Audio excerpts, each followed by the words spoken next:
duduk dalam majelis ilmu. Karena melalui kehidupan dunia yang penuh dengan fitnah syahwat, fitnah syubhat, kita membutuhkan ilmu.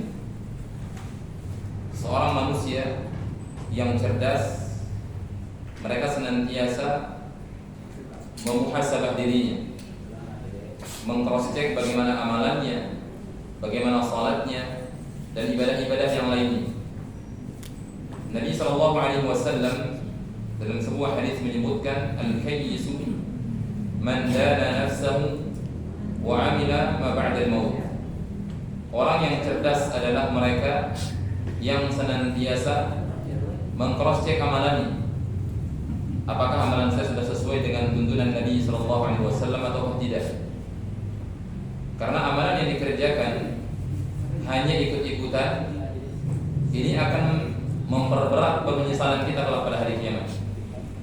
Sudah capek-capek di dunia ini ibadah, namun tidak ada nilainya kelak pada hari kiamat. Kita menyangka amalan kita sudah menggunung, mungkin bagaikan gunung salak, namun ternyata sampai akhirat enggak dapat apa-apa sama sekali. Karena Allah tegaskan dalam Al-Quran, wa qadimna ila ma 'amilu min 'amalin faj'alnahu haba'an manthura. Kami datangkan amalan-amalan mereka yang selama di dunia mereka kerjakan. Namun amalan tersebut setelah mereka melihat sudah menggunung dan lain sebagainya, mereka sudah berharap akan mendapatkan pahala begitu banyak. Tetapi Allah menyampaikan faj'alnahu haba'an manthura. Namun kami jadikan amalan tersebut bagaikan debu berterbangan, enggak ada nilainya. Karena amalan yang kita kerjakan harus sesuai dengan apa yang Nabi SAW bawa. Bagaimana penjelasannya para ulama madhab, kemudian ulama-ulama yang datang setelahnya. Ketika kita mengakui bermadhab Syafi'i, betul-betul mengamalkan madhab Syafi'i, jangan keluar darinya. Ketika mengamalkan madhab Hambali, betul-betul sesuai dengan madhab Hambali. Karena tak satu pun madhab yang tidak menyandarkan perkataan mereka kepada dalil, enggak ada, enggak mungkin. Imam Ahmad ahli hadis, Imam Syafi'i juga ahli hadis, Imam Malik apalagi punya muwatta. Sehingga mustahil ulama-ulama madhab tersebut membangun sebuah hukum tanpa dasar dalil. Sehingga dalam setiap madhab mereka memiliki dalil al-muttafaq 'alaiha. Ada dalil-dalil yang disepakati oleh seluruh ulama madhab. Seluruh mereka pasti menggunakan dalil itu. Yang pertama Al-Quran, yang kedua Sunnah, itu hadis Nabi SAW, yang ketiga ijma', yang keempat qiyas. Tak satu pun madhab yang keluar dari keempat dalil ini, enggak mungkin.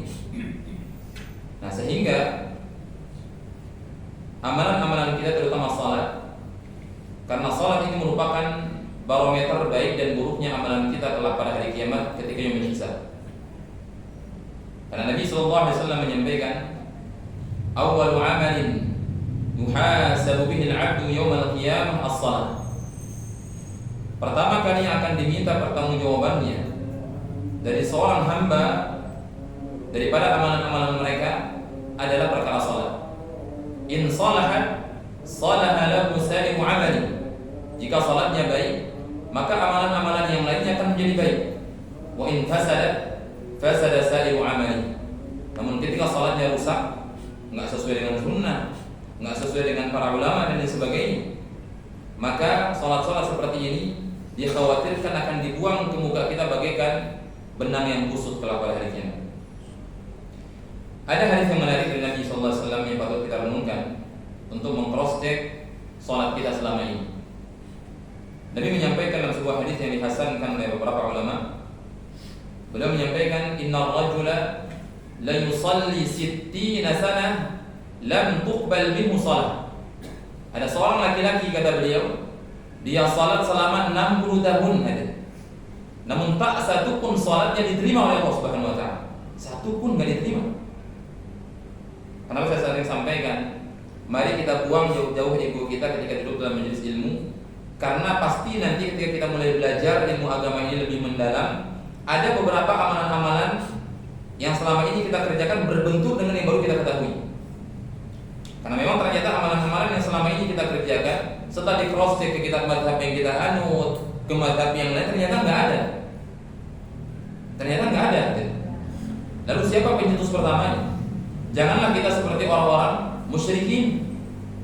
Orang-orang musyrikin Quraisy di masa itu ketika Nabi Shallallahu Alaihi Wasallam mendakwahi mereka, mereka menganggap agama Islam ini merupakan agama baru, karena mereka belum kenal seluruhnya. Sehingga mereka mengatakan agama yang dibawa Muhammad ini bertentangan dengan agama nenek moyang kita. Dan sampai agama yang dibuat Ustaz itu berbeda dengan agama nenek moyang saya selama berada di Jakarta ini bahaya. Tundukkan diri kita kepada dalil, kepada Al-Quran, kepada Sunnah. Bagaimana para ulama menjelaskan daripada Al-Quran dan Sunnah tersebut, bukan dengan pemikiran sendiri. Karena kita nggak punya kemampuan.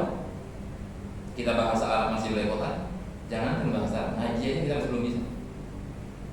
Membedakan antara ain dan a, hamzah dan ain kita masih susah, ha dan ha masih susah. Apalagi mencoba untuk menafsirkan Al-Quran. Al-Quran merupakan pedoman.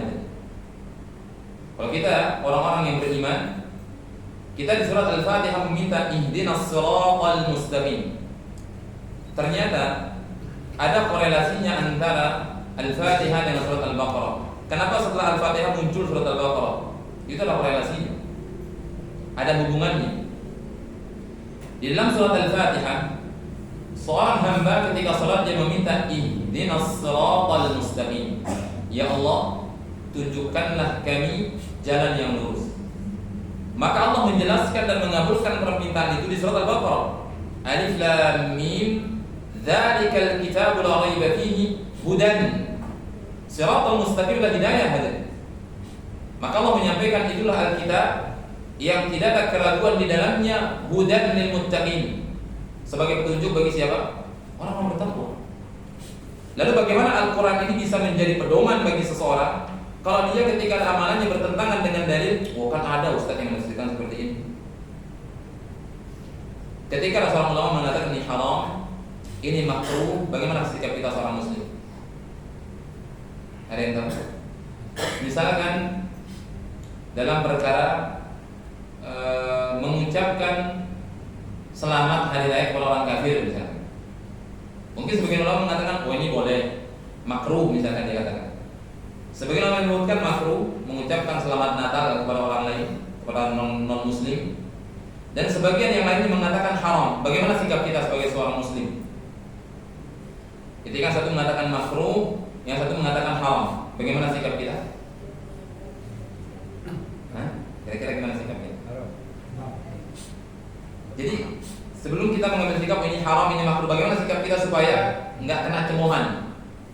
Meninggalkan tidak mengucapkan selamat Natal.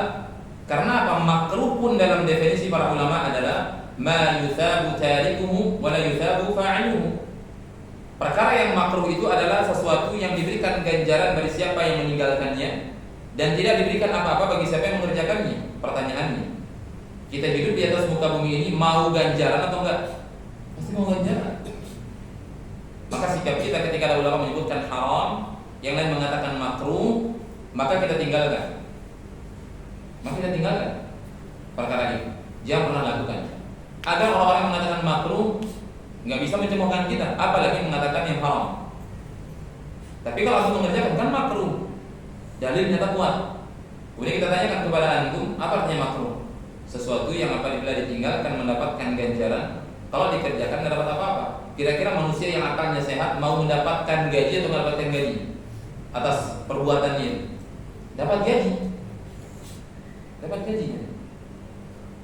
Maka dengan sholat yang menjadinya jangan sampai 60 tahun kita sholat, satu pun sholat kita nggak diterima. Ternyata apa? Yatimmu ruku'ahu wa la yatimmu sujudahu. Yatimmu ruku'ahu wa la yatimmu sujudahu. Dia ternyata menyempurnakan ruku'nya, tidak menyempurnakan sujudnya. Dia menyempurnakan sujudnya, tapi ruku'nya nggak disempurnakan. Apa khalalnya di situ? Apa yang menyebabkan hal itu bisa terjadi? Kurangnya kita belajar. Di zaman Nabi Shallallahu Alaihi Wasallam ada hadits yang sangat masyhur sekali disebut dengan musii'us shalah. Hadits musii'us shalah. Jadi hadits yang memperbaiki salat seseorang. Di suatu hari ketika Nabi masuk ke masjid, kemudian masuk dia seorang laki-laki. Kemudian dia salat, fasalama ala Nabi alaihi salatu wasallam, kemudian salam kepada Nabi, assalamualaikum ya Rasulullah, dia salam. Habis itu dia salat. Selesai dia salat kembali kepada Nabi SAW untuk salam kembali. Maka Nabi mengatakan irji' fasalli fa innaka lam tusalli. Kembali kamu ulang salatnya karena sesungguhnya kamu belum salat. Begitu cepat dia salat. Enggak tumanina. Jadi salat yang penting salat menggugurkan kewajibannya. Betapa banyak kaum muslimin hari ini salat yang penting salat. Enggak ada persiapan. Adzan berkumandang masih sibuk dengan perkara dunia, masih sibuk dengan pekerjaannya. Ikhwati fillah.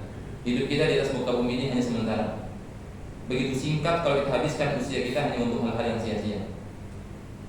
Maka mulai malam hari ini, anak pribadi mengajak kepada diri anak sendiri dan kepada antum semuanya merenung kita. Jangan sampai sholat kita selama ini nggak satu pun diterima.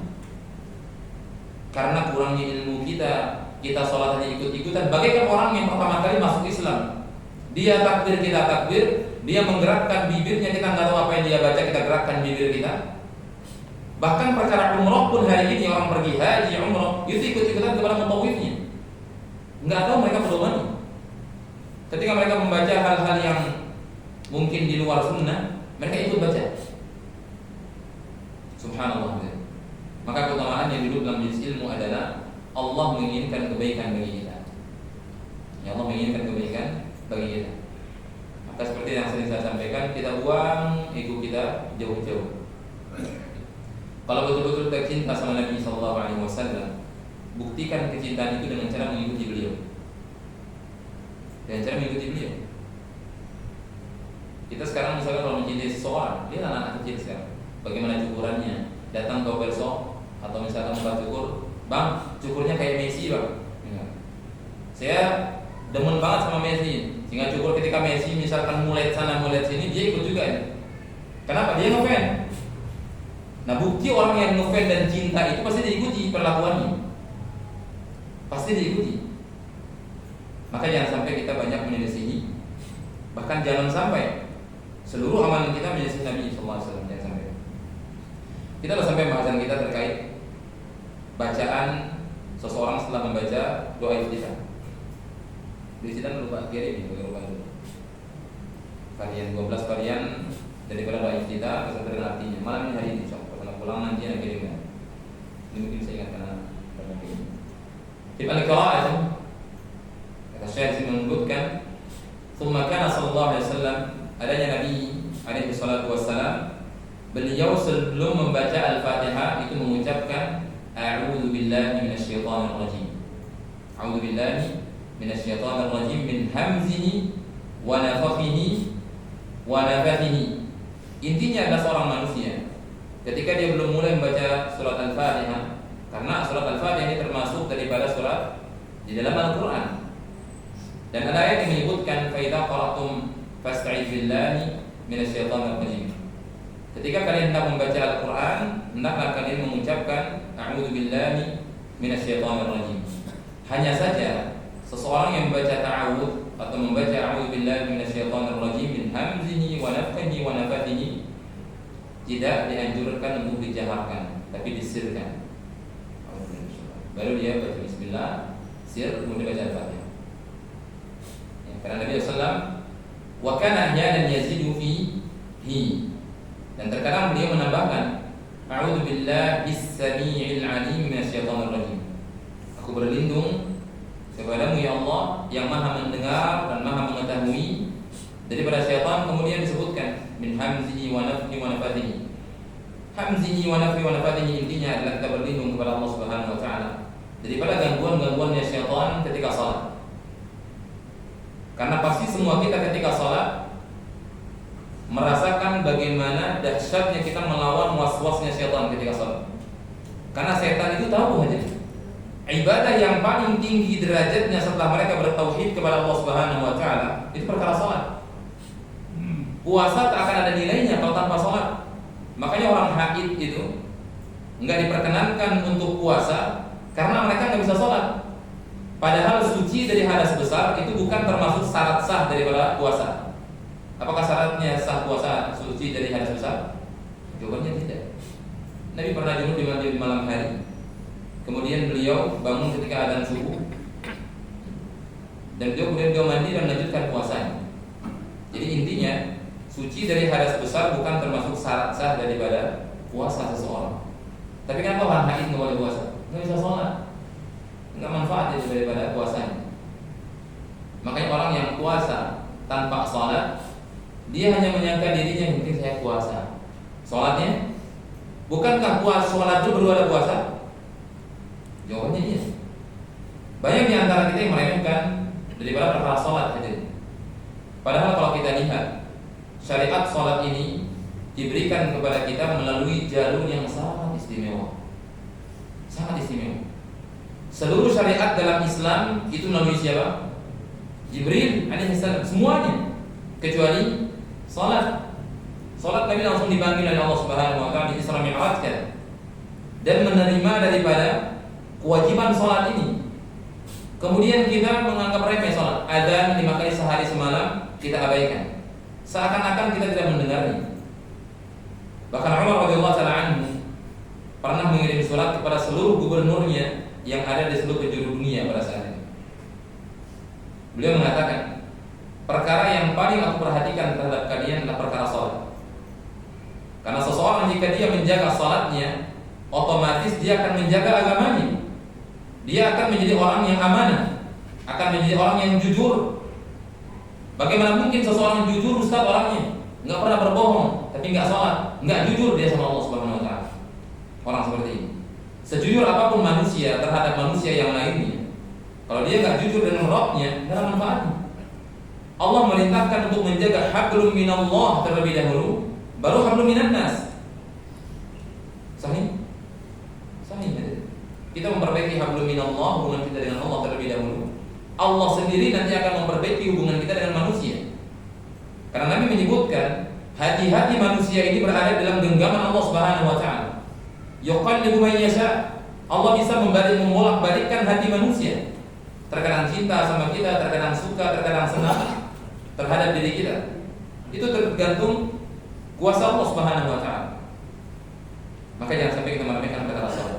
Di antara bukti kita ingin atau memperhatikan perkara salat adalah kita belajar bagaimana salat kita yang kita kerjakan ini betul-betul sesuai di atas tuntunan.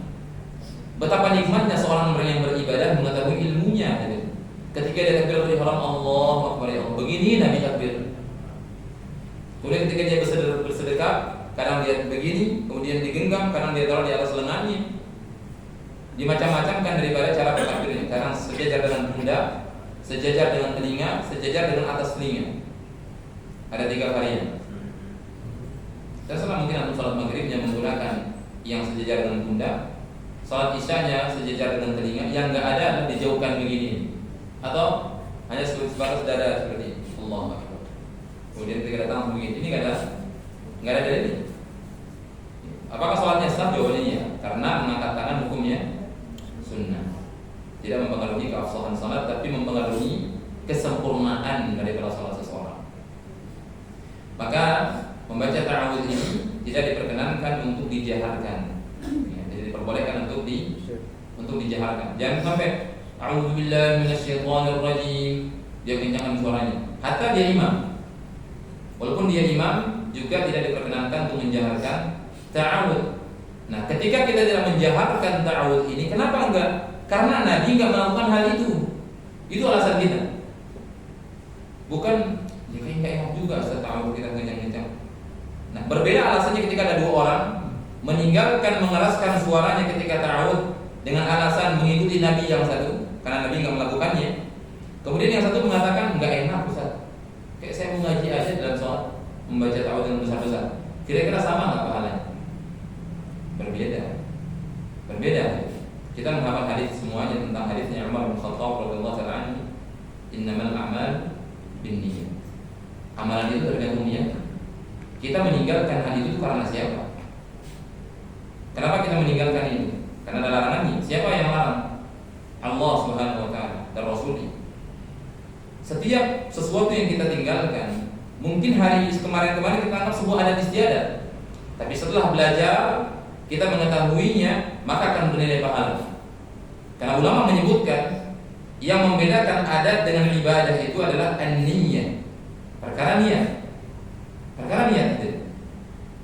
Mungkin dulu kita hanya bisa mengetahui, udah ada orang Indonesia kalau cebok menggunakan tangan kiri. Tapi setelah belajar, kenapa antum nggak cebok tangan kanan? Nabi melarang. Nabi melarang. Antum bisa lihat hadisnya dalam kitab Umdatul Ahkam.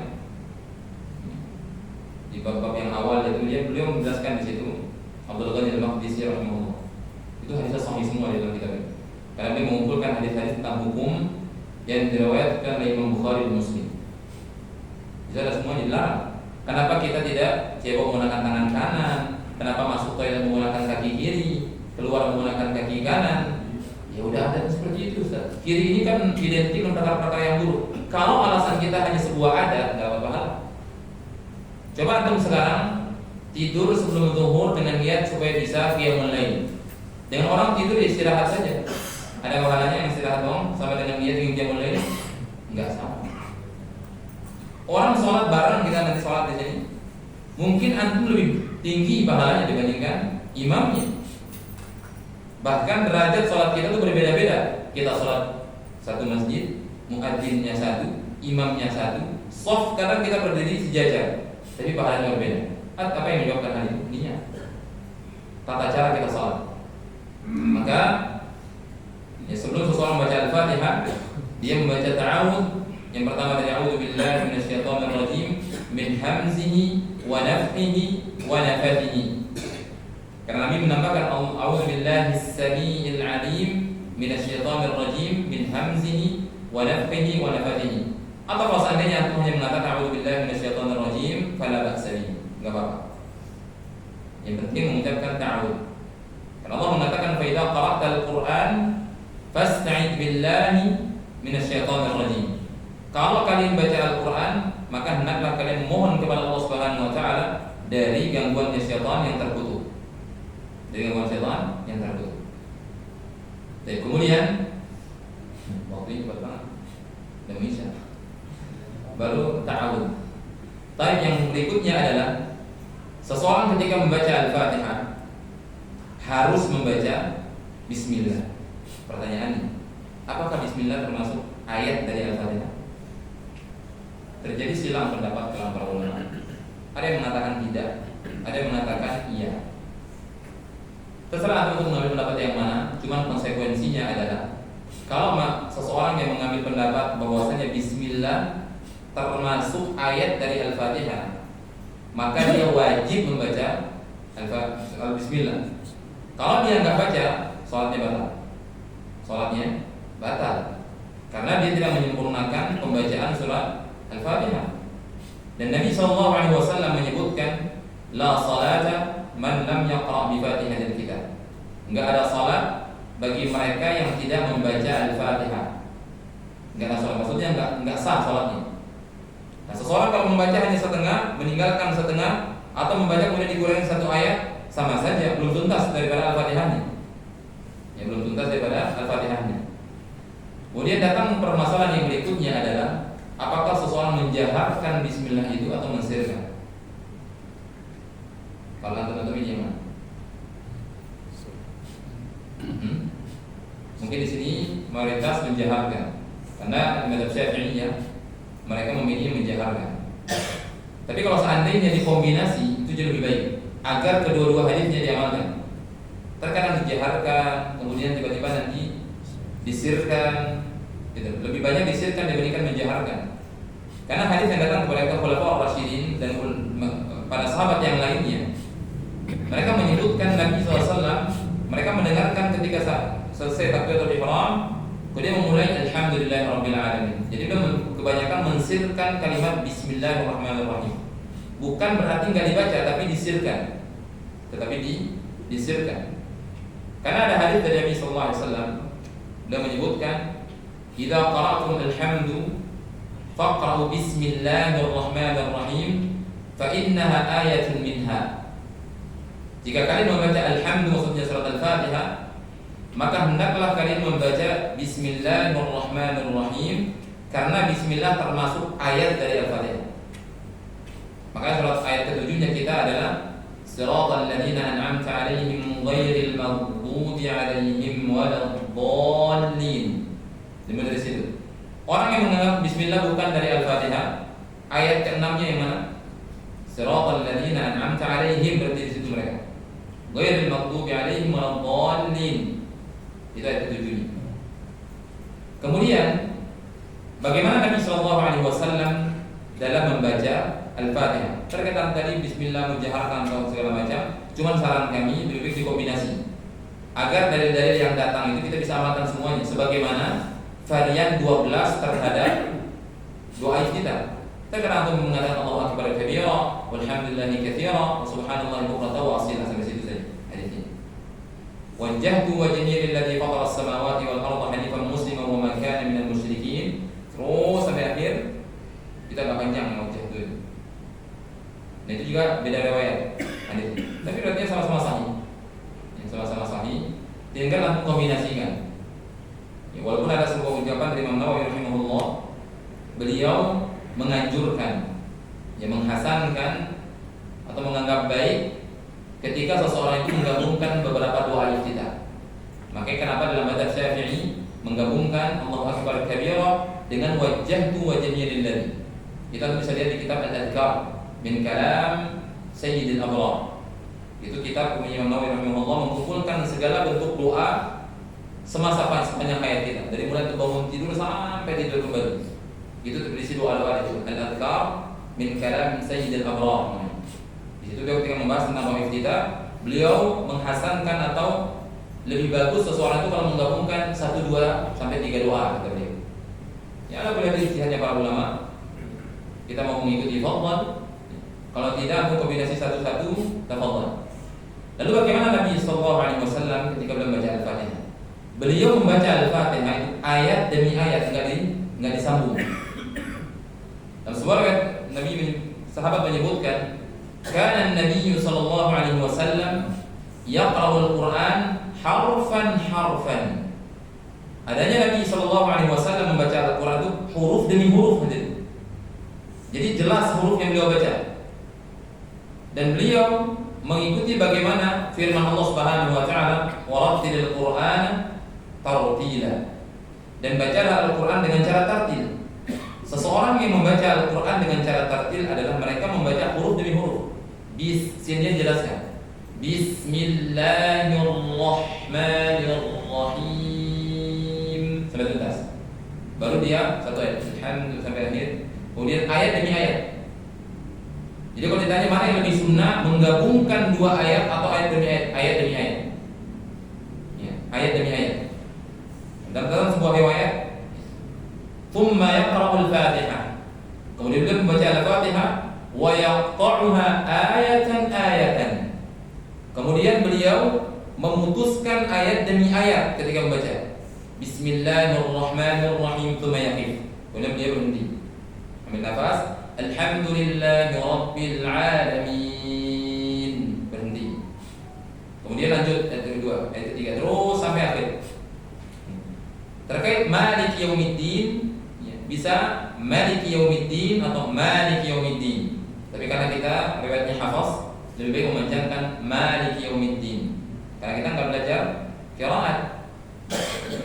Hanya orang-orang yang belajar qiraat yang bisa mengkombinasi qiraat mutawatir itu. Kalau kita nggak tahu kaidahnya, tiba-tiba antum baca wadduha, kapan antum baca wadduha? Kapan antum membaca wasyamsi wadduha gitu? Kita nggak tahu riwayatnya, nggak mempelajari kaidahnya. Maka tidak diperkenankan seseorang baru dengar di YouTube, ntar pas imam maghrib disuruh imam sama Pak DKM, saya baca wadduha. Ya, orang nanti di belakang karena baru pertama kali dengar, subhanallah, ini Quran mana lagi? Karena harus dipelajari. Karena agama ini bukan dikarang di atas kertas atau di atas dengkul kita, tidak.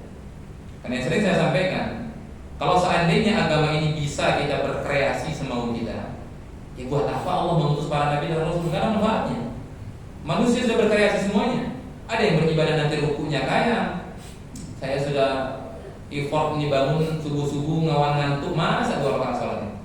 Saya pengen 8 rakaat. Ya, kalau seperti itu rusak agamanya. Rusak agamanya. Makanya ada barometernya.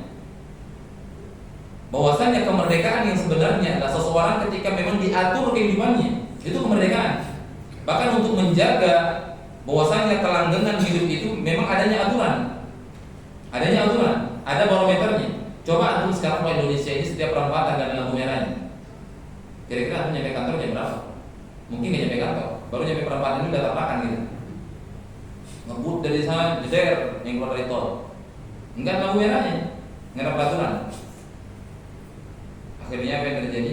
Banyak yang terjadi kecelakaan dan lain sebagainya. Urusan dunia saja harus diatur dengan serapi mungkin, apalagi urusan akhirat. Urusan akhirat nanti ini merupakan sebagai bentuk apakah kita akan selamat atau tidak nanti di akhirat. Kita betul-betul harus mengoreksi diri kita. Anda pribadi mengoreksi diri Anda sendiri. Dan ketika kita belajar, sama-sama meng-cross-check amal ibadah kita selama ini. Baca Al-Fatihah ayat demi ayat. Ayat demi ayat. Antum hayati Al-Fatihah ini. Ya, karena khusyuk dalam salat itu harus kita terapkan. Ketika Allah mengatakan hafizu 'alas salawati was salatil wusta wa qumu lillahi qanitin. Antum tahu asbabun nuzulnya ayat ini? Asbabun nuzulnya ayat ini adalah sebelum turun ayat ini hadirin, para sahabat itu masih berbicara dengan kawannya ketika salat.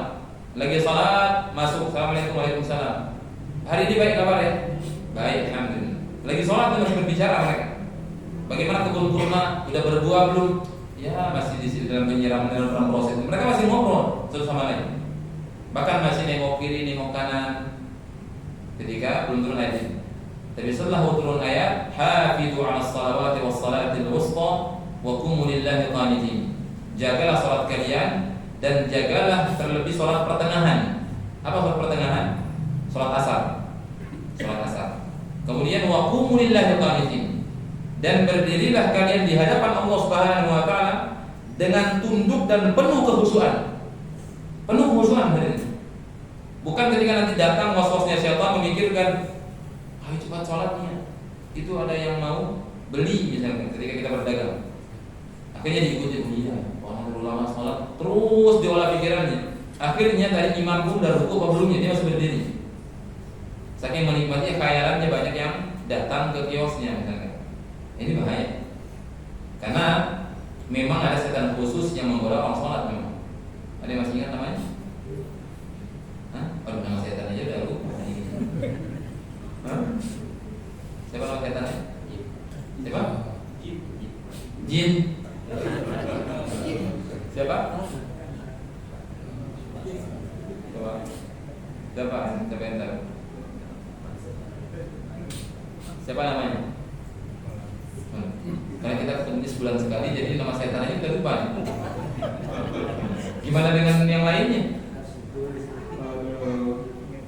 Subhanallah, nama musuhnya aja kita lupa. Gimana yang lainnya? Siapa namanya? Ibu-ibu yang tahu? Khinzib. Kha, nun, zai, ba. Khinzib. Itu si khinzib itu kalau suara ada, dia akan kentut mengeluarkan suara yang begitu besar agar nggak mendengarkan suara adanya. Nanti masuk saya ada dia datang. Wah, nanti aja dulu. Lanjutin pekerjaannya dulu. Gitu.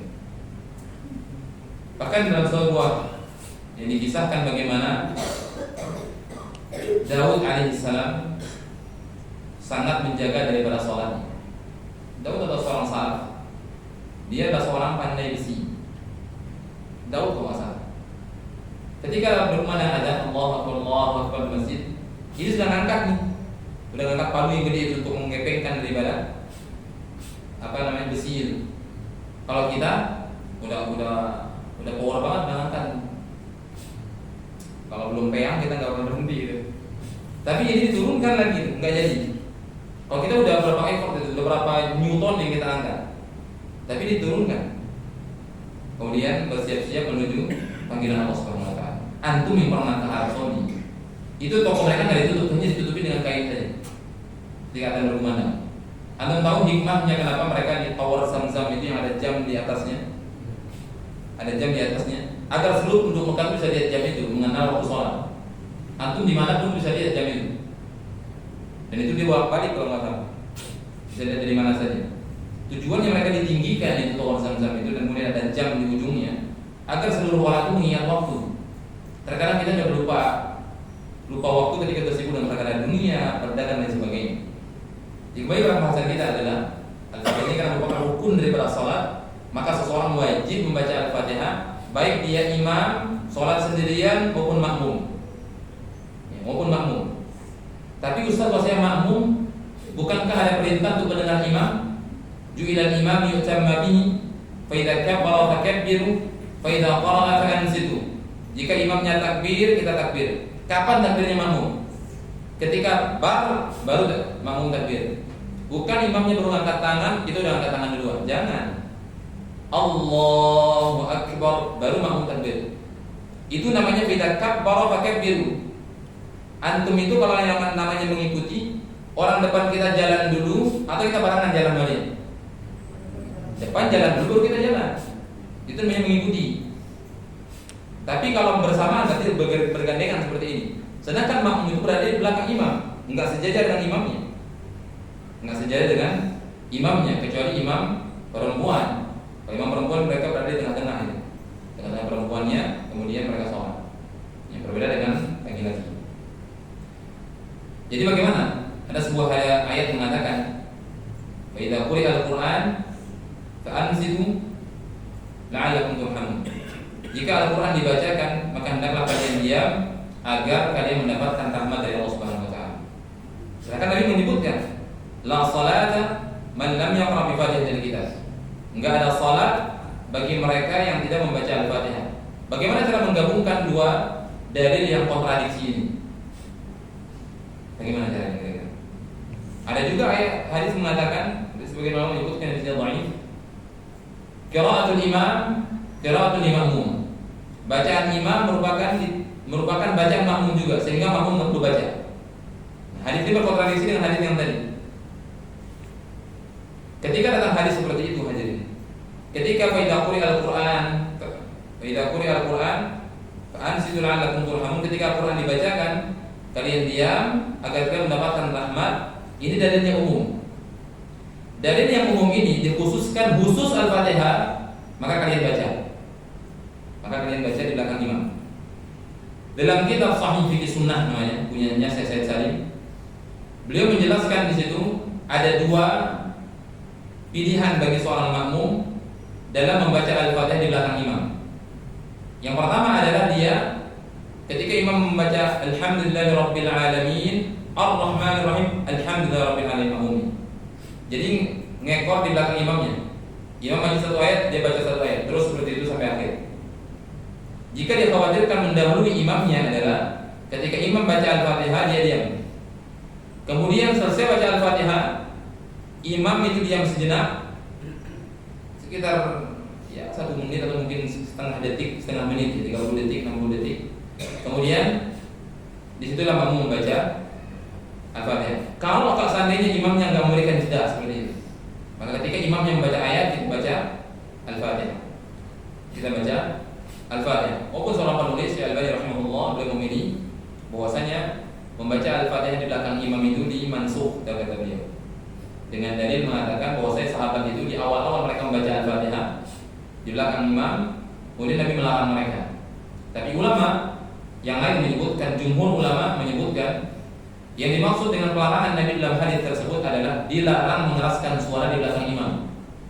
Karena ilahnya di situ disebutkan seakan-akan Nabi SAW dengan sahabat itu berlomba-lomba dalam bacaan. Nabi Alhamdulillahirabbil alamin Ar-Rahmanir Rahim. Sahabat itu seakan-akan mengejar Nabi dalam bacaan, saking kerasnya suara mereka. Maka Nabi pun melarang mereka untuk membaca. Kata ulama, dilarang bukan membaca Al-Fatihahnya, tapi membaca dengan suara yang lantang.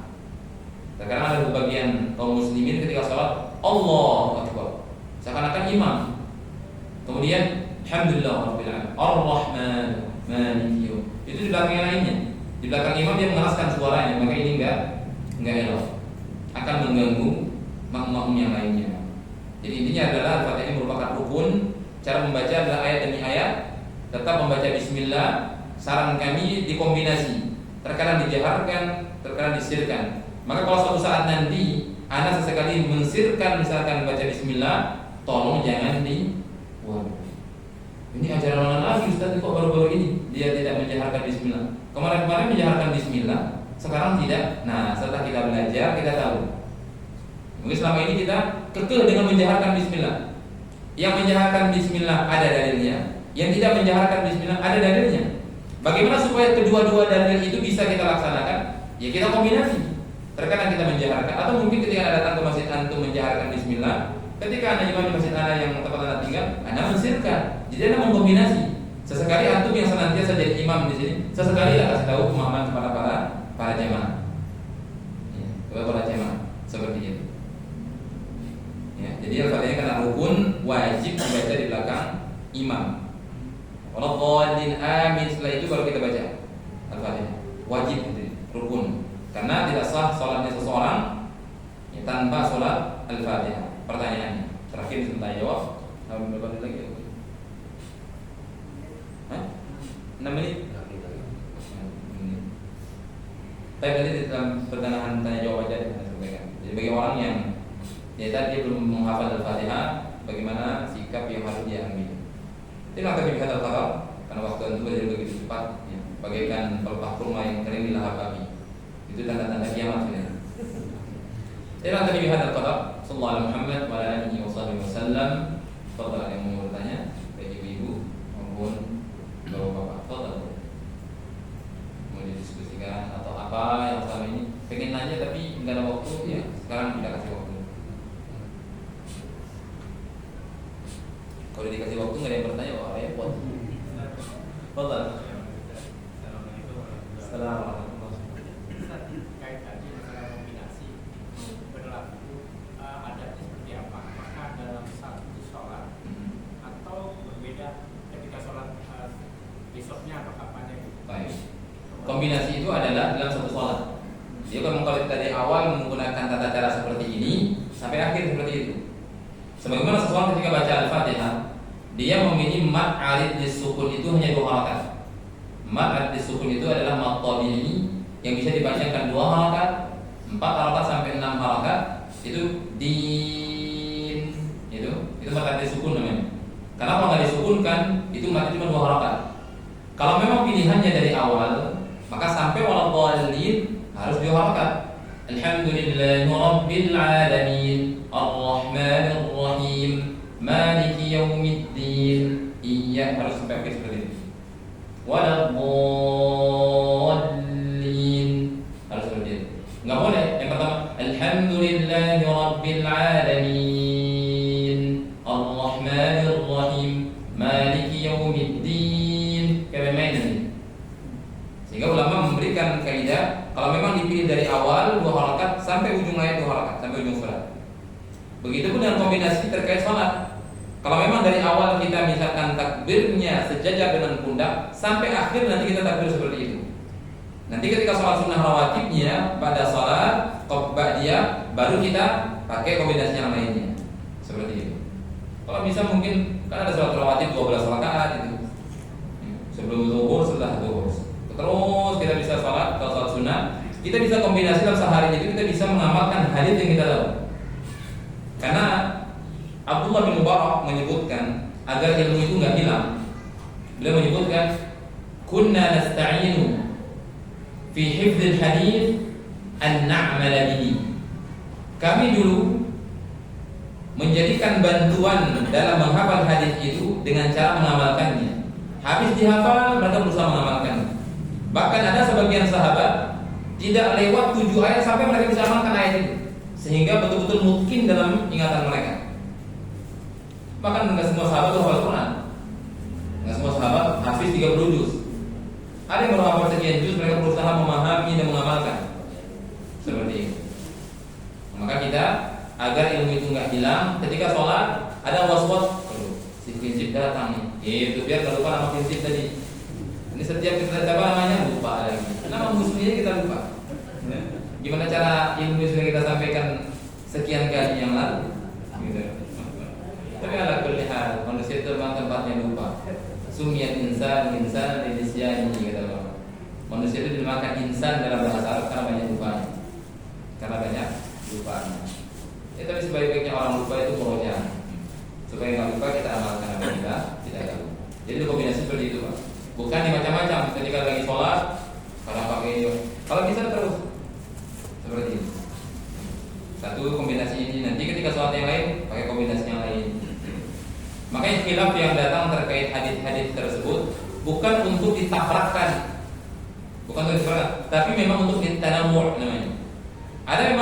itu datang banyak variannya, itu supaya kita itu bermacam-macam dalam berdoa, bukan hanya mentok di situ doang. Nah setelah kita belajar, ternyata anak kita masuk SDIT, kita selama ini pakai Allahu Akbar kabira, ternyata anak kita pulang-pulang pakai Allahumma ba'id baini, baru sesat sekolah ini berarti. Saya pakai Allahu Akbar kabira, anak saya pakai Allahumma ba'id baini, datang ke sekolah dia marah-marah, saudara kasih tahu malu sendiri, ya kan? Karena Allahumma ba'id baini wa baina khataaya itu terdapat dalam kitabnya Syafi'iyah sendiri, Kifayatul Aqyar namanya, punyanya saya Al-Hisni rahimahullah. Pakai itu Allahumma ba'id baini wa baina khataaya. Dalam kitab itu disebutkan itu nama Syafi'iyah. Tapi kebanyakan kita orang yang berbahasa Syafi'iyah hanya mengetahui Allahu Akbar kabira, alhamdulillah katsira. Ketika anaknya ikut TPA diajarkan subhanallah bihamdika wa tabaraka ismuka wa ta'ala jadduka wa la ilaha ghairuk. Wah, kita apa lagi nih Allah? Kemarin mau main ini, sekarang yang ini. Masyaallah. Akhirnya anak kita tarik semua dari TPA.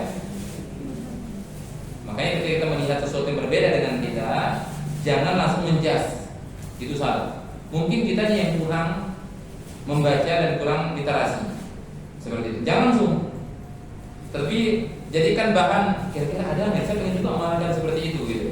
Jadi setelah dicari nggak ada, maka kita sampaikan kepada saudara kita pelan-pelan. Jangan langsung mengatakan bid'ah nih, masuk neraka antum mau kayak gini. Jangan. Kalau kayak gitu orang lari semua dari kita. Jangan. Sampaikan dengan cara-cara yang baik.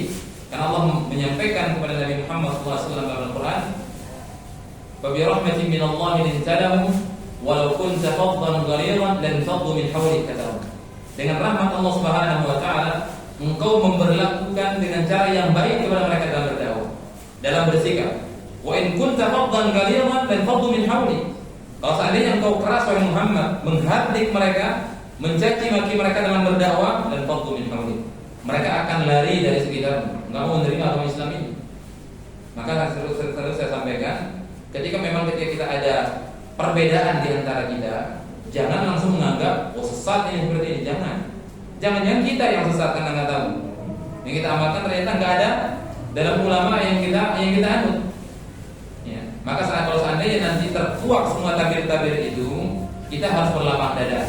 Sama halnya seperti jaharkan Bismillah, mensirkan Bismillah. Mungkin malam hari ini baru kita tahu, maka kedepannya nanti sesekali ketika kita datang suatu masjid nggak menjaharkan Bismillah, jangan sampai kita mengatakan, saya mau sholat di masjid nggak sah kalau saya dia akan menjaharkan Bismillah. Subhanallah, jangan.